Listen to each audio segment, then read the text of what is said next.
UN വേദിയിൽ വീണ്ടും India Pakistan വാക്പോര് നടക്കുന്നു. Join the legacy of excellence at Little Flower Engineering Institute, Kalmasheri.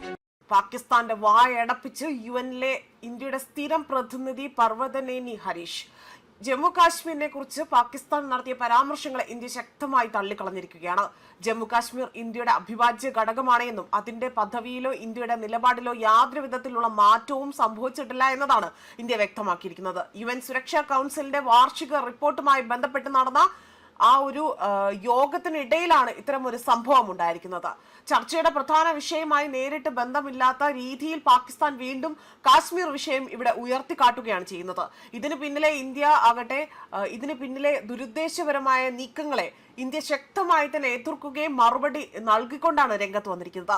ഐക്യരാഷ്ട്രസഭയിലെ ഇന്ത്യയുടെ സ്ഥിരം പ്രതിനിധി പർവതനേനി ഹരീഷ് ആയിരുന്നു രാജ്യത്തിന്റെ നിലപാട് കൂടുതൽ വ്യക്തമാക്കിയിരിക്കുന്നത്. പാകിസ്ഥാൻ നടത്തിയ പരാമർശങ്ങൾ പൂർണ്ണമായും അനാവശ്യവും അടിസ്ഥാനരഹിതവുമാണ് എന്നും അദ്ദേഹം വ്യക്തമാക്കിയിട്ടുണ്ട്.